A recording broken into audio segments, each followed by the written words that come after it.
He's so dangerous. Freddy Krueger has nightmares about him. Hello and welcome to the Rugby Hive. I'm Dallen, Stanford, and despite my South African accent, I was fortunate enough to play rugby for the United States on the Sevens World Series.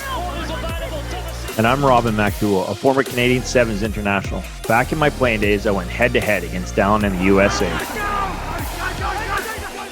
For several years, Robin has coached international sevens for various countries, including Canada and Mexico. He's massively passionate about growing the game across the Americas through his MacDowell rugby programs at all levels. I'm currently a commentator for World Rugby, most recently broadcasting the Rugby World Cup in Japan, as well as the amazing Sevens World Series. More than a decade later, we are teaming up to bring you insights from legendary players and coaches from around the world. All legends have a story.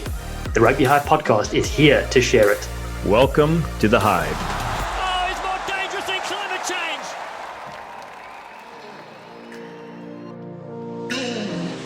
Today's guest is one of the greatest rugby players of all time, an inspiration on and off the field. Winner of the Rugby World Cup, British and Irish Lions Series, Tri-Nations, Currie Cup, Super Rugby, Top 14, Heineken Cup and European Champions Cup, the score of a record 67 test tries, and a career that spanned 124 internationals for the Springboks. Here is South African legend, Bryan Habana. All right, it's the idea behind the Rugby Hive, exploring rugby legends, and it's such an honor to have someone that runs faster than I can talk. Ladies and gentlemen, Bryan Habana. Dal, maybe just where we now, maybe 13 years ago, I'm racing against tortoises now, and you actually talk pretty quickly. So retirement definitely has slowed me down just a little bit. Well, listen, how are you keeping that side, my friend? You've got a busy family, of course, on the go. Pre-pandemic, you were flying across the world, but now you're doing wonderful work in South Africa as well. How things that side, my friend? Yeah, obviously, just from a pandemic standpoint, we're now 14 weeks in. I think you start losing count after day 30 odd.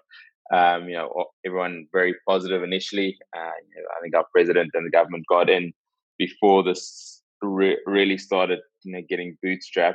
And I just think the frustration over the course of the last couple of weeks has definitely crept in. Lockdown levels, I think we're at level, it's like 3.5 at the moment in South Africa. A lot of confusion, frustration with regards to certain elements. I think for me, it has been really cool doing some foundation and humanitarian stuff over the course of the last 8 weeks in particular, going up there and trying to make an impact where food insecurity is literally at a massive scale. And this pandemic has only highlighted the disparity between the rich and the poor in South Africa. And we're only now approaching our peak, which they say is could potentially come end of July, beginning of August. So still a long way to go. And I think it is a new normal that no one really knows how to navigate through at the moment. But trying to stay positive.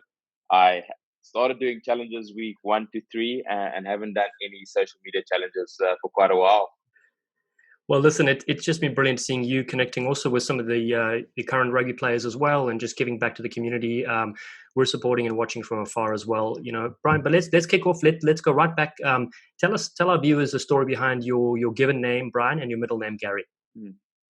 Yeah, so I just born 1983. It was a good year. It was a really good year. But named after Brian Robson and Gary Bailey, two Manchester United sporting legends. My dad, a massive Manchester United fan, and it was purely around, I don't think they knew it in the beginning, but hopefully potentially gave me the opportunity to go on and achieve some form of greatness. And I grew up wanting to be the next South African export into the English Premiership. And outside of rugby, growing up, what sports did you enjoy as a kid? Growing up, so I actually never knew rugby really, Robin, growing up. I was doing soccer, athletics for most of the first 11 years of my life. And, rugby was the furthest thing from my mind. And like everyone knows, that 1995 Rugby World Cup and what it meant to so many South Africans, got the opportunity to inspire an 11, 12-year-old boy to witness something that not only united a nation, brought people together, broke down socioeconomic backgrounds, made us for a very brief period in time forget about the apartheid era and what had happened for most of the 40 years prior to that. And lit a fire inside me to want to try do the same one day. Want to try emulate those heroes, emulate Nelson Mandela walking out there in that number 6 Springbok jersey and bringing people together under a united banner and in so doing, make me start dreaming big of hopefully one day wanting to do the same. It's an amazing story. We've had Joel Stransky on and a few other South African legends that were obviously on the field that day, and I hope you've told them that story. Yes, I've got some pretty cool stories, to be brutally honest, about that experience. So my dad sort of took me out of school for the first time ever. We drove from Cape Town to Johannesburg. I'm from Johannesburg down to Cape Town. But actually before that, I went to go watch the last Springbok training at the Wanderers Rugby Club, which is literally probably about a 10-kilometer drive from Ellis Park. But sort of it was still very not even, it was not professional. It was very amateur. So the guys were training and there was blood, sweat and tears. You could see Kitch Christie had his handle and all this. And post the training, all these little youngsters, I was 11 years old, about this short, literally, and sort of waiting for autographs outside the change rooms where the guys were getting showered and dressed to go home. And going home and getting in their own cars because the game was still amateur. So it wasn't like, getting on a team bus, going to training. And sort of waiting for autographs. All the players started coming out and were giving autographs to the kids around. And as Francois Pienaar came out, he actually chose 3 of us. We were like, okay, cool. Francois Pienaar chose us to get autographs. And we then walked with Francois carrying his bags to his car. And on putting the bags in the car, he sort of took out an item, I want to say of memorabilia, item of clothing for each of us. And I got one of Francois Pienaar's training jerseys literally before the Rugby World Cup that I slept in, trained in, did everything in for about 5-6 years post that experience. And I actually got to tell Francois about that 4 years ago. And, sort of that symbolic gesture of handing over a mantle that would one day, see me do the same, which is pretty cool. I actually, on this whole lockdown, sort of trying to sort out jerseys and stuff, pulled it up the other day, and it's very faded blue cotton traders jersey. That's still extremely massive for me. But yeah, pretty cool story. Oh, Bryan, that's remarkable, and it kind of does go to show, how you've spearheaded the next generation of young people coming through by leading by example. And a small gesture like that, it's amazing. You never know how far it's going to go. Yeah, you don't know. I mean, I was actually chatting to Alton Yankees yesterday, or Junches, like it was to be called. We were doing a food parcel drop in Johannesburg, and the story came out that he was for 13 years of his life very angry at me, and the reason he was angry was because I walked past him in 2007 and didn't give him an autograph that he wanted to have. So yeah, there's positives and negatives both ways, but yeah, stories like that are pretty cool, and being able to, this was 95 to 2016, so 21 years later, being able to share that story with Francois in person was pretty epic. That's brilliant. You got to sign something for Elton, just so you can erase those memories. Yeah, I think I initiated him at the Springbok, so hopefully that's there we go. enough. Exactly. Bryan, let's switch gears now to America. The Black Lives Matter movement has made a tremendous impact here in the United States. It's teaching all people, particularly people like myself, as white South African and white American now, how to be anti-racist, not just not racist. It's obviously something that you mentioned in South Africa. We know has had issues for generations. What are your experience with regards to racism? Yeah, it's a difficult one, Dallen, to be brutally honest. So, I didn't grow up underprivileged, like, many or 60% of our population here in South Africa. I got given the best opportunities to make a success of my life, and that was getting, the opportunity to go to great schools, great universities. My mom and dad, even though they, had to go through a lot of the hardships of the apartheid era, we weren't really exposed to that as kids. So, we had white friends, black friends, colored friends, Indian friends, blue, pink. And I think, in that and in growing up in that mentality, you're potentially shielded from a lot of what can go wrong. Going to a great school like in Edwards, where, everyone, is only there on merit and merit alone. I think I was fairly protected from it. And I think in that, I was probably very naive. And you hear the stories of a Siya Kolisi who, when we were winning the World Cup in 2007, I was watching that experience in the Shebeen, which is a bar type shack in the rural townships, because his grandmother couldn't afford a TV. Or you hear the stories of a Makazoli Mapimpi who I learned last week, literally had to walk 20 kilometers to and from school 5 days a week for 5 years of his life. Those were things that I never ever had to encounter or experience. And I think what the Black Lives Matters movement is highlighting, is trying to not only level the playing fields, but allow everyone to truly valuably see the equality that we should be seeing. Seeing the differentiation in white and black and how that is portrayed. And there have been many instances, obviously highlighted by the George Floyd killing, but many instances over the course of history. And South Africa, in our culture, again with that whole apartheid era and the minority, holding that power over the majority for such a long period of time.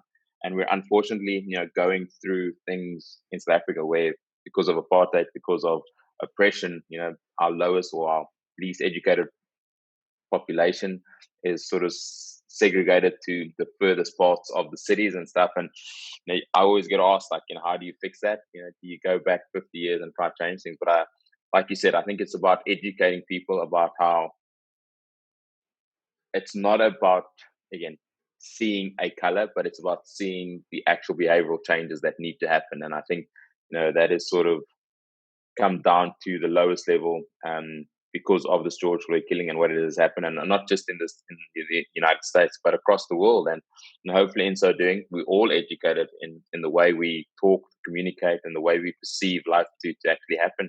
On that related topic, Bryan, it's well known how Nelson Mandela used rugby to help unite a divided nation. What were your memories from the Rugby World Cup in '95, outside of obviously the famous jersey from Francois? Yeah, Robin. So obviously, as a young South African, I'll never forget. I think at school we actually had to do this democratic election, for our favorite cricketer in '94, when all the adults were actually going to the voting stations. And I think as a youngster, you didn't really understand the impact that would have. I think it was only later on in life when I got to meet Nelson Mandela, where I got to fully understand his story. I think the self-sacrifice of having been in jail for 27 years, but not holding any form of judgment, using the platform that he was given to truly unite people. And I think what Nelson Mandela as a visionary did, he saw the opportunity and the role that sport had to play in uniting a nation. And 95 was incredible. I was then fortunate enough in '96 to go to the Africa Cup of Nations that Neil Tovey and his Bafana team won. And again, to see how in '95 a previously white sport had united the country, but now in '96, a team of mostly black South Africans were bringing people together. And we've seen these occasions throughout South African sporting history. And I'm very fortunate that rugby has, for most of the time, been the overriding factor in that. But these sporting moments bringing people together, and I sat there in '95, a colored youngster in South Africa, with the potential to potentially not go anywhere because of the barriers that had been in our society previously. But to sit in that stadium at Ellis Park in '95 on the 24th of June and hear a crowd, 90% mostly white people, chanting Nelson, Nelson. And 10 years, not even 5 years prior, that would have never ever happened. And I think Nelson saw the power that sport had. He fully understood how that could speak to the youth in a language they really understand and bring people together. And I think those vivid memories of seeing Nelson walk out there in that number 6 Springbok jersey, of seeing someone like Chester Williams become the poster boy for South African rugby during that time frame, was something that was really inspiring to me. And it was not because I was looking at color, but because I was seeing what could be achieved through the values of sport and rugby in particular. Incredible story. So inspirational as well. And just, I love how powerful our game is, and trying to describe to different people across North America what the opportunities there are in rugby and the inclusivity of rugby compared to a lot of other North American sports. That's what's got it hooked into me as a young athlete. So you being a soccer athletics young child, and in Canada we grew up playing ice hockey. So it's our pathway to the sport is changed. Yeah. Well, I mean, geez, I got to watch ice hockey for the first time in 2016 when I got back into the blitz box with the South African 7 setup, and that hand-eye coordination is some of the most incredible I've ever seen. So wouldn't mind having a dab loaded. I don't think I would have survived that. It's pretty brutal. We get you up north here. We'll teach you how to skate. No worries. So earlier in your career, you played a bit of centers and halfback. Do you remember who moved you to the wing, and what made you fall in love with that position once you transition out wide? Yeah, well, it wasn't, to be honest, no one actually moved me to the wing. So what happened was I was the tiniest guy at school, and I only had a growth spurt. I only had a growth spurt just when I left school. And then Eugene Eloff actually moved me from scrum half to outside center. You know, you sort of got this thing that there are quite a number of good centers in South Africa. You had your likes of a Farid Priya, Enrico January, Bola Conradi. And he said, like, if I potentially move to 13, I can use my pace and my power and the size that I've now grown into to better use. And that sort of went really, really well. And as an outside center, I had a fantastic first year on the senior level. As a 21-year-old, I got to play in the S under 21 team under Peter de Villiers that went and unfortunately lost to New Zealand in the 2004 World Cup. But then got back, had a phenomenal Currie Cup run and got chosen to be involved in the Springbok setup on that 2004 end of year tour. And myself and Jock Fourie were both on the bench as outside backs. And I was actually covering centre for Davet Barry or Maurice Joubert. And both Jean de Villiers and Brayton Forster, who were the wings at the time or in that game, got injured at exactly the same time. So myself and Jock then both went onto the field as wings. And I played wing a bit, like maybe 2 or 3 times throughout my rugby career, but I never literally played wing. And went onto the field, scored a try with my first touch of the ball in international rugby, and stayed there for most of the 124 test matches that I played.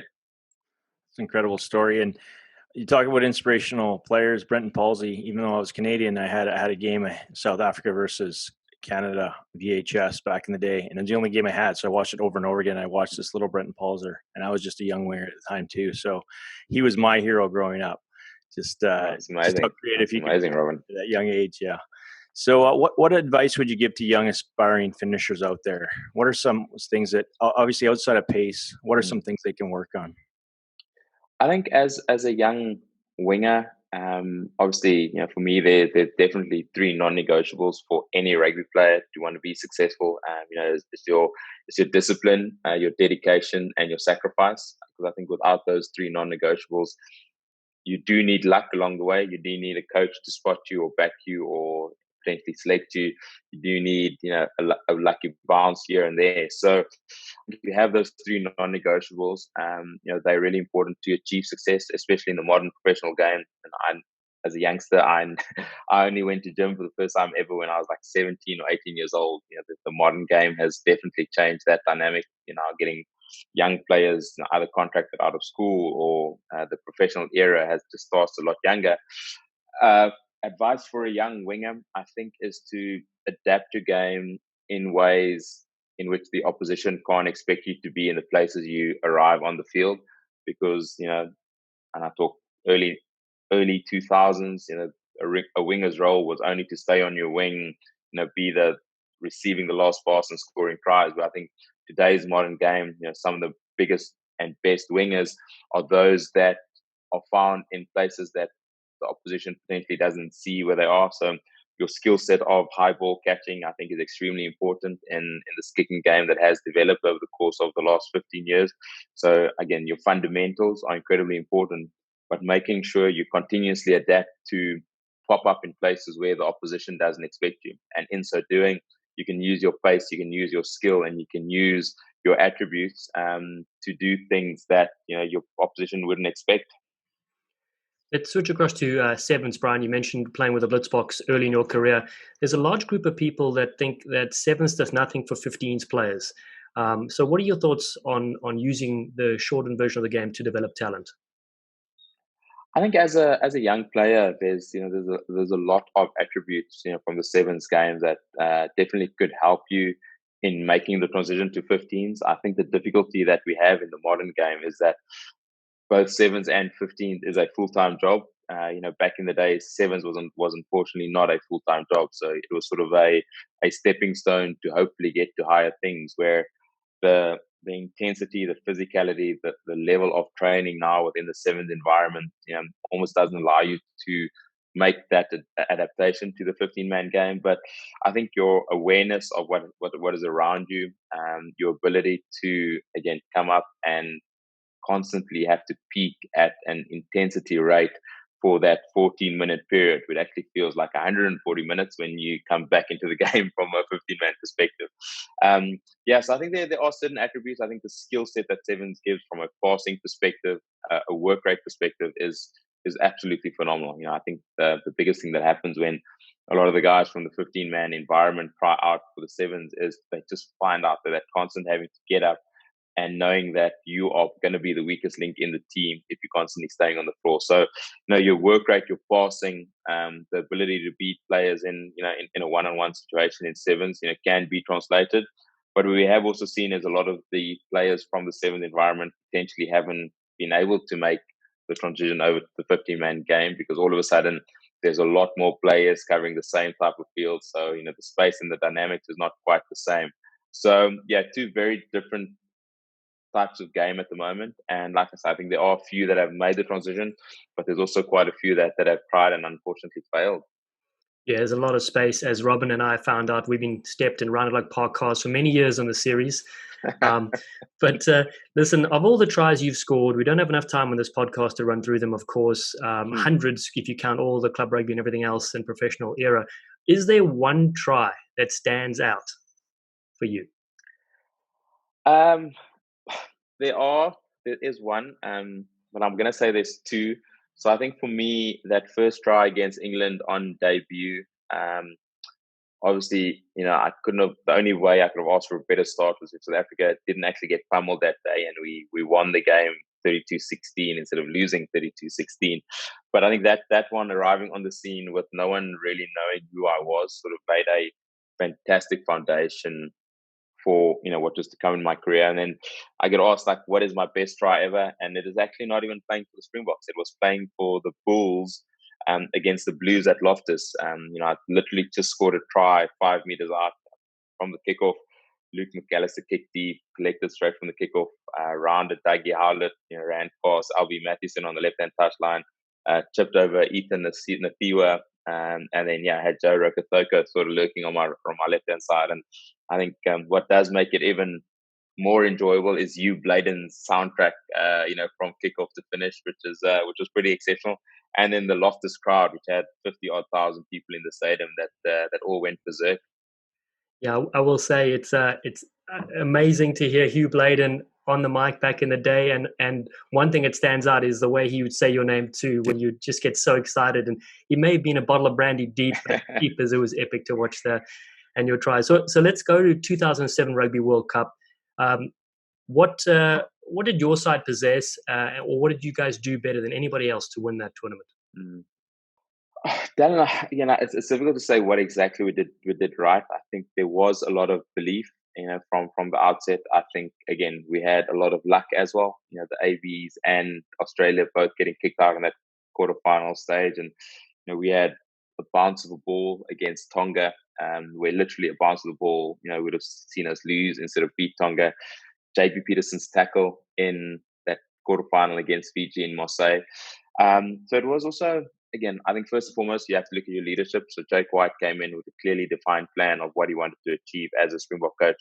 He then got a group of players together, first and foremost from a leadership perspective, putting things into place where we as players could follow. So the likes of a Percy Montgomery that he brought back, Osturant, who, he sort of managed all the way to France in 2004. He even brought back someone like Yaku van der Westhuizen from Japan in that initial time frame, just to start molding players and getting a successful mentality within that squad. And Robin, I know you talk about Brayton Paul, so I'll never forget walking into that Springbok environment for the first time ever and seeing like my heroes, Percy Montgomery. Also, I walked past Percy, he didn't know who I was at the team hotel. I was like, has he not watched any Currie Cup over the last 3 weeks? But walking into that environment. So I think what Jake got right is he got a group of leaders around him that were able to be the driving force for where the team wanted to go. I also think that through all the success, we also had a lot of character building time or games that we had to go through to grow as a team. And people almost tend to forget in 2006, we lost 49-0 against Australia. We had a run of 6 losses, one of the longest stretches ever in a Springbok time frame. Jake White almost got fired at that end of year tour after losing to England. And we just literally came together. We had a pretty poor Tri Nations back in 2007 as well, pre-World Cup, but it was sort of that basis from going into training after the Tri Nations to John Smith telling us when we got on the flight en route to Paris in 2007, he said that when we get to France, we're going to arrive there like champions. Champions in the way we train, champions in the way we address the public, champions in the way in which we address the media, champions in everything we do. Jake White was also strategic in getting extreme knowledge like Eddie Jones, Dr. Cheryl Calder, the eye visual doctor, who again added these elements that when everything was put together, yes, all the players probably peaked at the right time. They were at the top of the game throughout that tournament, but each and every person's arrow was facing in the same direction to have been able to achieve success. Can you describe what it meant for the Rainbow Nation bringing the Rugby World Cup back home in 2007? It's very difficult to describe, Robin. I think for all of us having played that tournament in France, and even though we knew the support we were getting, we'd seen the videos, we'd seen the photos, we'd seen everything happening in South Africa as that journey continued. And I've said on many occasions that, when that final whistle went, your first immediate emotional reaction is pure relief, through all the sacrifice, all the dedication, all the effort you put into that journey to gain success at the pinnacle of your career. But I don't think any one of us in that Springbok environment, fully understood what we were going to be seeing when we got back home to South Africa 4 days later. And it only fully came to the fore when we landed at OR Tambo, and it was just absolute mayhem in every good sense of the word. We had people and thousands of people arriving at the stadium and the trophy tour around the country and what that meant. And I think for us as players, going on that trophy tour around the country, seeing Black kids in the rural townships of the Eastern Cape running barefoot for a kilometer or two behind that bus just to get a glimpse of their heroes, get a glimpse of hope, get a glimpse of inspiration, was something that we could then tangibly relate to all that hard work, all that sacrifice, all that dedication that we put through into that 4-year period to be able to unite the nation, to be able to give people hope where in normal circumstances they wouldn't have any of it. And I think that for us was as great as winning the World Cup was, as great as getting that gold medal put over your head is, being able to see the impact that made was absolutely phenomenal.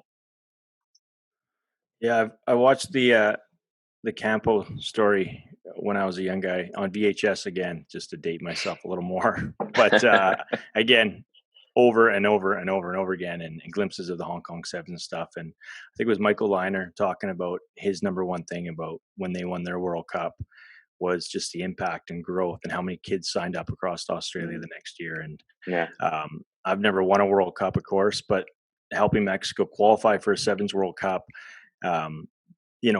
the thing that I look back on is the growth. So the Mexican women were down the depth chart for how many females were playing the sport in the country.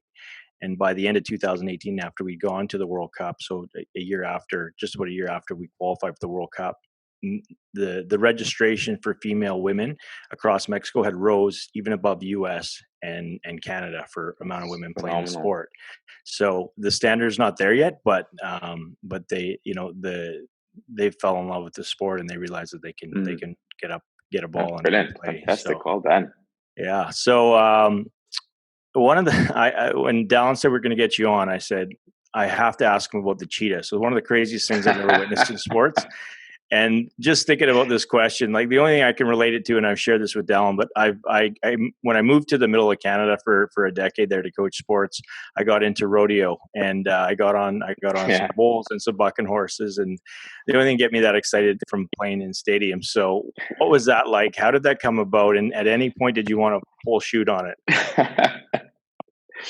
Yeah, geez, Robin. So it has definitely blown out of proportion. We initially got contacted by a cheetah conservationist about wanting to try raise awareness about the plight of the cheetah becoming an extinct animal.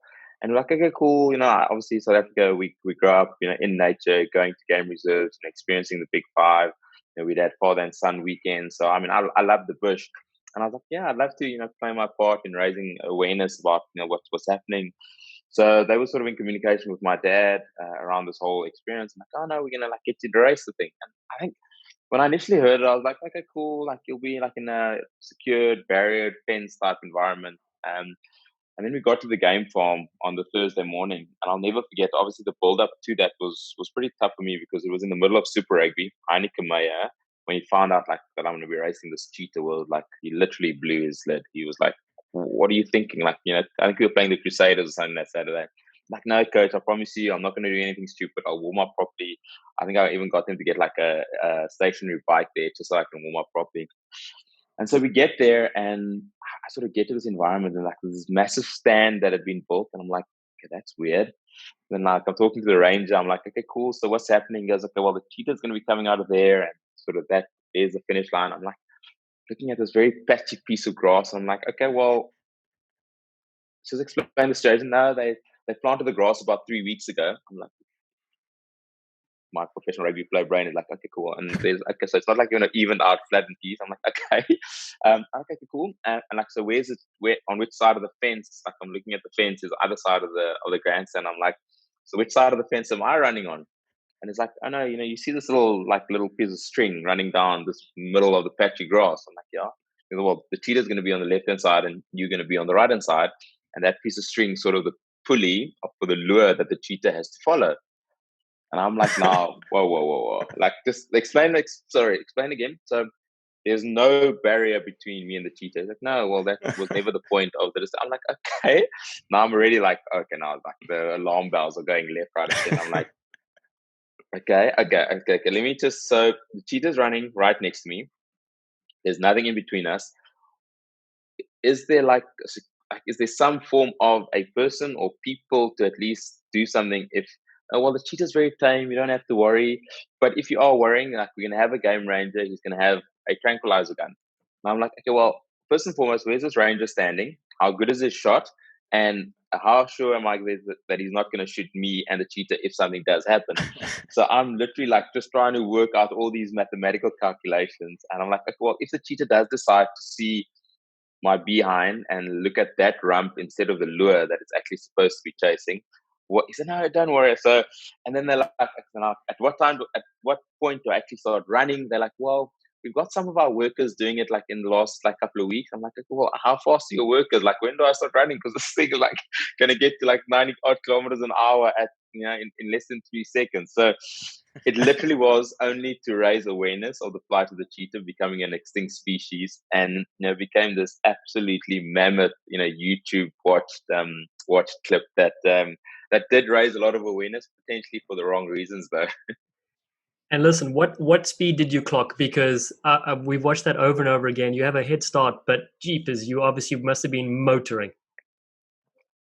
Yeah, so I mean, thank goodness there wasn't a speed gun. It probably might have been the quickest I'd ever run in my life, to be brutally honest. No, it's, again, I don't say it. We didn't quite have the technology like we do today in the sevens that you can see real time, what the players are running. But I'd probably think I'd hopefully have got up to about a 37 and a half kilometer an hour pace. But yeah, as fast as I was running, I was much more happier seeing the cheetah pass me. Unbelievable, Bryan. Unbelievable.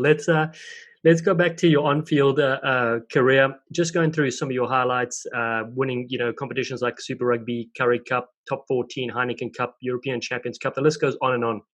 So from your experience, out of those leagues, what was the toughest to play in and why? Dallen, first and foremost, I think every league in its own right was tough. I think it's unfair to compare one league to the other.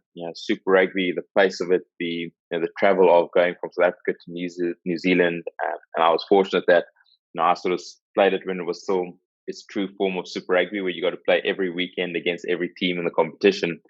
And again, Currie Cup, its physicality and its brutality, so from a South African environment, and how the tradition with that and those local derbies are pretty intense. And then going up north, being able to try and explain to people, coming from a Southern Hemisphere background where you played Super Rugby, it was just Super Rugby, you finished Super Rugby, and then you went on the Currie Cup. To now all of a sudden go to Europe and then play, a couple of games of top 14, and then have to switch your mindset into playing European Champions Cup for 1 or 2 weekends, and then getting back into top 14 and doing that for a year-long period, had its own challenges. And I tell people, I don't think you can say one competition is tougher than the other, because in its different elements, both competitions and both hemispheres have their own pros and cons, their advantages and disadvantages. And I think I'm extremely grateful that I got to be successful in both environments, and hopefully in so doing, highlight the fact that, that there's not one tougher than the other, and that both have their metrics and standards that I think each and every player loves to try, hopefully get to play at in some point in their career. And you've played with many players, over your time career as well, for different teams. Are there a couple of players that stand out that you really enjoyed being on the field with? I know that's kind of tough because you've played with so many. Yeah, no, I got to play with some incredible players throughout the course of my career. I think, one of the best rugby players I think the game has ever seen, just in terms of the way he was able to dictate a game, was Fourie du Preez. He was not only mentally, one of the strongest I've ever played with, but tactically was one of the best. I think the combinations of a Victor Matfield and a Rugby Sport, the leadership ability of a John Smith, the absolute mongrel that is Skulkberger, the class that is Percy Montgomery. I think getting to play with someone like Johnny Wilkinson at Toulon was, one of the highlights of my career. And getting to see the stature that Johnny is, getting to see his work ethic, the respect he commands. I don't think there's ever been an Englishman who has, God Save the Queen, played at Stade de France for them. And if that doesn't tell you how well Johnny was revered across the world, particularly in the French-English rivalry, nothing more. But I'm extremely fortunate to have played with so many. And I think for me, someone like Jacques Fourie, his finishing ability, I don't think he ever had a bad game in that Springbok jersey. Started when he was 19 years old. But got to play with some absolutely unbelievable players. Yeah, speaking of Jacques Fourie, got a chance to meet him in Japan during the Rugby World Cup last year, and he was telling the wonderful story of him and Dries Becker, who were on the bench during the British and Irish Lions 2009 tour. And when he scored that try and knocked over 4 people to dive in, he said it was because he was overweight, carrying so much because he was a reserve and was just eating so much in his room. So let's talk about that year, though. 2009, I don't know what was in the water, my friend. You won the Currie Cup Super Rugby with the Bulls.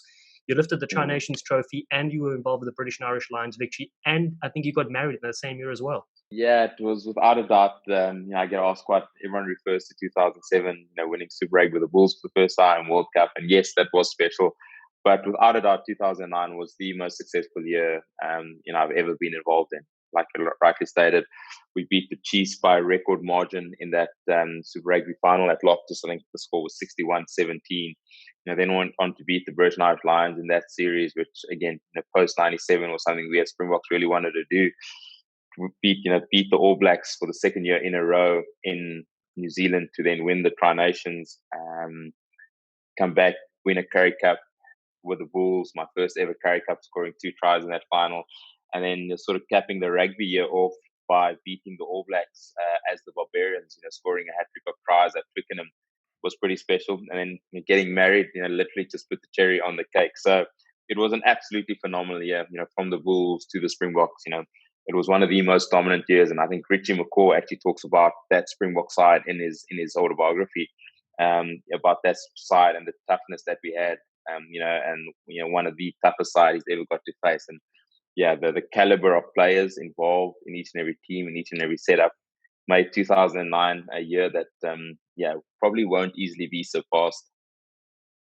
We're going to transition back to sevens again, Bryan. So after one of the most storied 15s rugby careers of all time, you went back to sevens briefly ahead of the 2016 Olympic Games. What would you say are the biggest differences from when you played earlier in your career on the circuit? Well, the main difference is the professionalism of the sport. When I started out in 2004, like I said earlier, it was literally seen as the side part of rugby. It wasn't seen as this professional era, and I think the reason it did become that, and you look at the likes of HSBC that have partnered with Sevens, for the better part of the last 10 or 11 years. So that big boom they talk about, or the explosion in 2010 when Sevens got elected into the 2016 Olympics, and seeing how coaches, unions, players started gearing themselves towards fully making the Sevens setup as professional as possible. I think it was maybe just towards the end of 2008 or 9 that Sevens players actually started becoming contracted to the Sevens environment.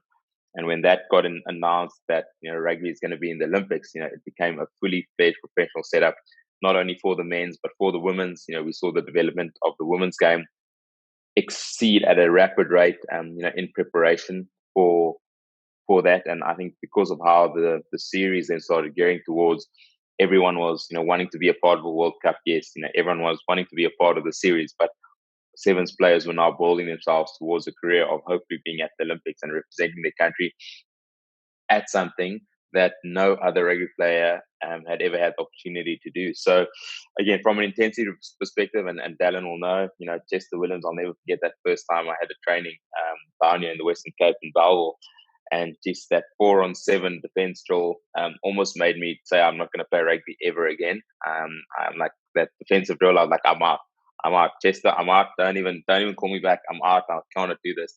So from an intensity perspective, the physical attributes has always been there for the game. But it was potentially in the early years seen as something that you either do for the fun of it. It wasn't the frontline players doing it. It was sort of the extremities of the squad now getting involved in it. So the professionalism of it has skyrocketed. I think the growth of the game, taking the game of Sevens to so many people around the world, from Vancouver to Vegas to San Diego to, they were in Sydney, in Brisbane, Hamilton, Wellington. My first ever tournament was in Wellington, and you had 45,000 people at the Cape Town. So yeah, I think Sevens is just something totally different, something so unique, and I think something that is enjoyed by so many, because I really believe it is an easy entry point into the game of rugby. I think people understand it.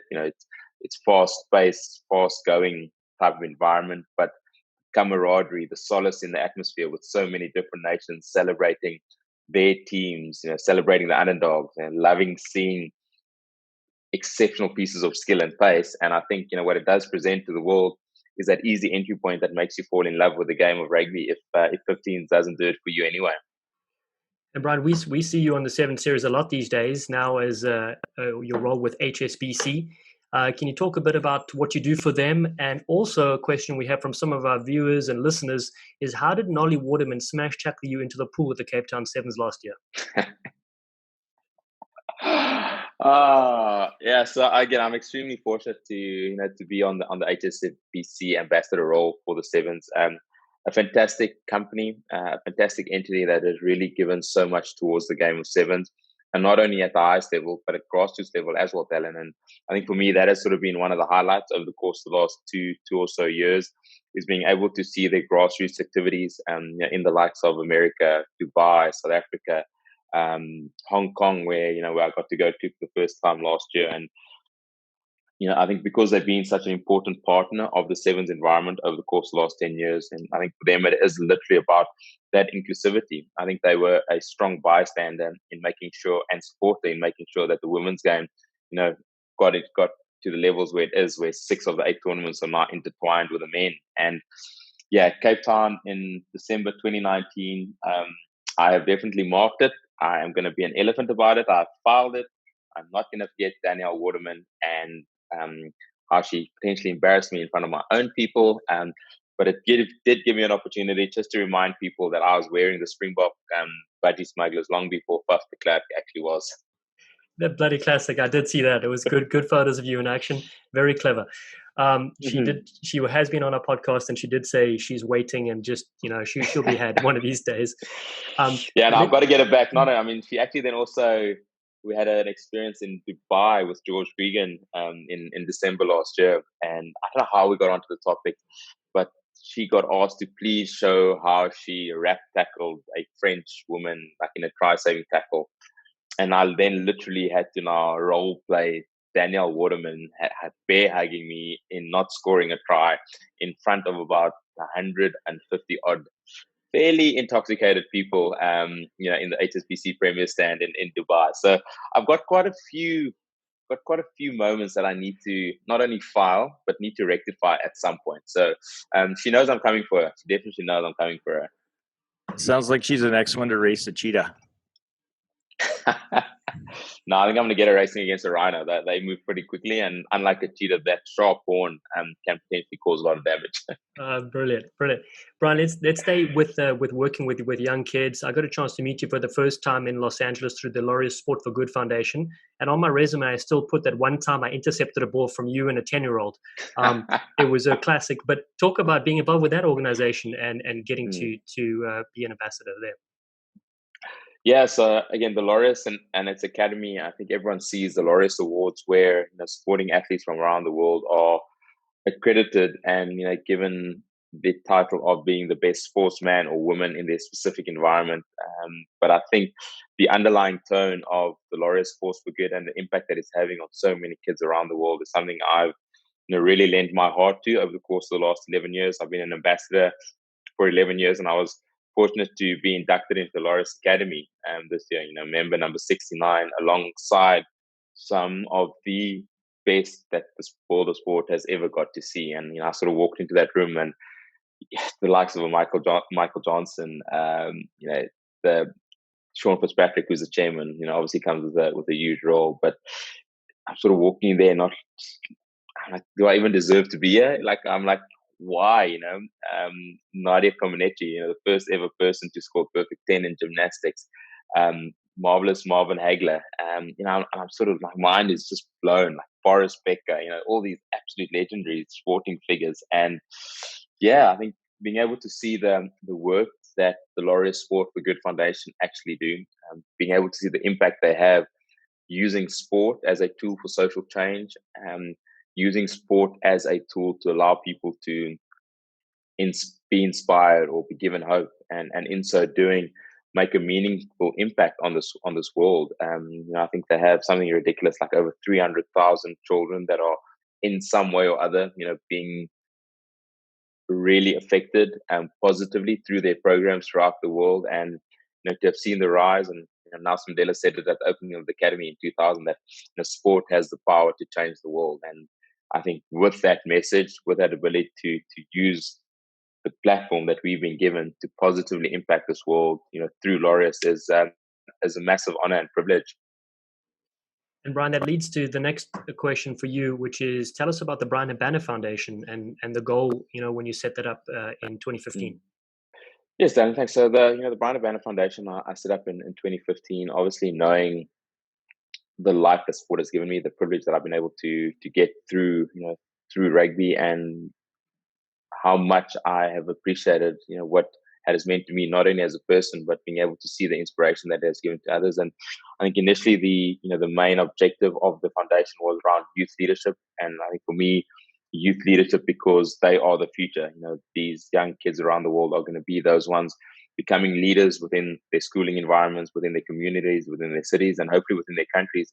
And if I can sort of pass on, some of those skills that I learned throughout my rugby career to be able to allow these kids to potentially come out of their circumstances, but continue to be inspired to dream bigger things for their life, and in so doing make immediate impact in their environments, and hopefully in so doing create long-term leaders. We know, and given how this pandemic has continued evolving, how important leadership is. And I think for me in particular, it potentially has changed in 2020, with the pandemic and the need, from a food insecurity perspective faced by so many in South Africa, to, focus a lot on the humanitarian aspect with regards to humanitarian aid. But yeah, in so doing, using my foundation as a vehicle to continue inspiring, giving hope to those who potentially would have never had any, and in so doing, hopefully create leaders that, can give this world and make this world a better place. Bryan, how can people support and get behind the sensational work that you're doing? Yeah, Robin, obviously I'm a one-man show at the moment, and I'm probably not the best at the governance of it. So, getting a lot of legal stuff done, but, people can go to bryanhabanafoundation.org and, donate on the website, see what we're doing. in South Africa, particularly for this present pandemic, we're really trying to, and I think I've probably given out just over 5,000 food parcels over the course of the last 12 weeks, and in so doing, just trying to make a difference. We're literally just hitting the height of winter, and in Cape Town in particular, I sort of look at the rain and the cold happening, and people not having warm clothes or blankets. So, donate on bryanhabanafoundation.org, and in so doing, hopefully allow me to use those resources to make an impact in communities where not only is food insecurity and crime at its highest levels, but people are literally losing hope. And I think on this first weekend, I actually did some stuff with the Red Cross, and they said, going into these communities, people might be able to go without water and food for a couple of days, but as soon as they start losing hope, they lose everything. And I think for me, trying to, through the Bryan Habana Foundation, just through this humanitarian aid give back, allow those people to not lose hope, because having gone into these areas and seen firsthand, how bad the environments are, I definitely don't want to stop. But for that to happen, obviously resources are the main contributing factor, and I think collaboration as well. I've done some work with the Khaleesi Foundation, with Pick and Play Feed the Nation, with the One SA movement, with the Red Cross, and I think collaboration, trying to together, making people understand that we can all be citizens in solidarity, and in so doing, making this world a better place. It's wonderful that you're driving that. Do you have other rugby colleagues that are on board with you, or you're reaching out to? Yeah, I've reached out to quite a few. I did a thing with the SA Rugby Legends yesterday with John Smith, Alfred Jantjies, Gavin Verides, who's an incredible philanthropist here in South Africa.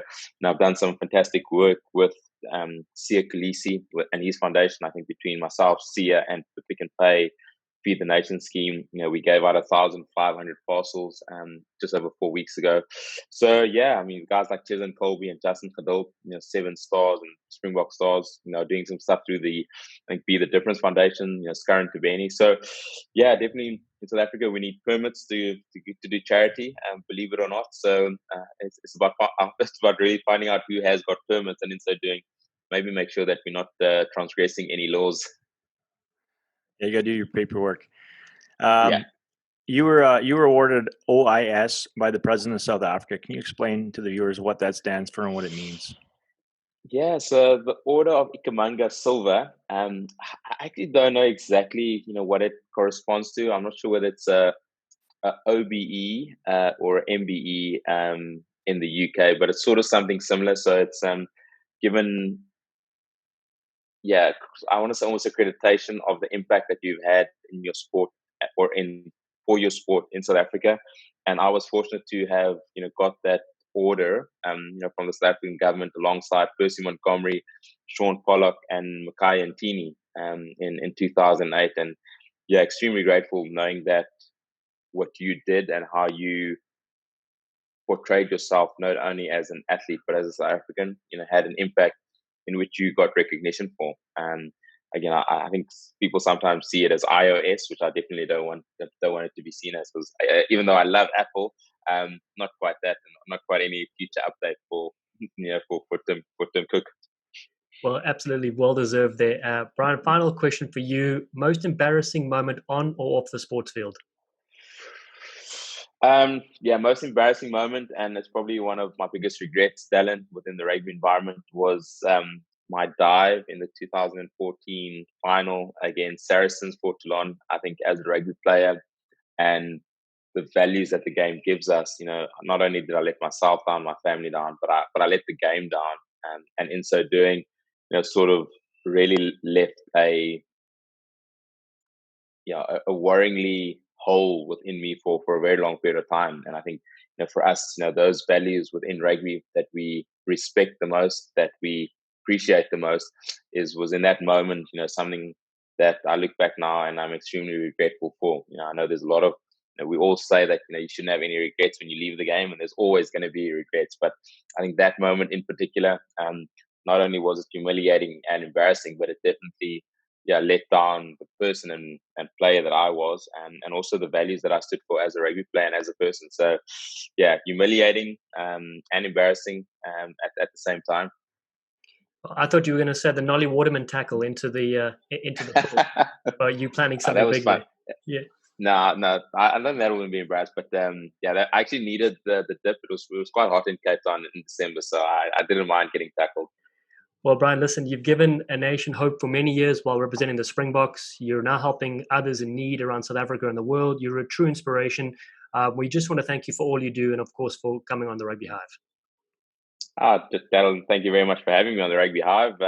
Not quite sure on which streaming podcast I'm going to get to watch this in a few weeks. But yeah, I think thank you for what you guys are doing. I know, the digital content creation that's happening at the present moment through this pandemic is something where, we've been able to get in touch with our supporters, given that live sport is unfortunately not happening. So thank you to you and Robin, for what you guys are giving and the platform you're allowing people to get involved, to stay involved and stay visually active. And hopefully you won't ever ask me to do any form of Rugby Hive challenge, because I'm going to probably vehemently say no.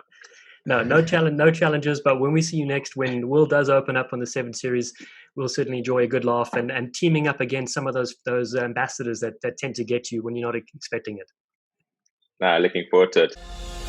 Beautiful ball over the top. Yes, Seppo! Thank you for listening, you sleek sensations. If you haven't already, please subscribe to Rugby Hive Podcast and catch us on all the socials at Rugby Hive.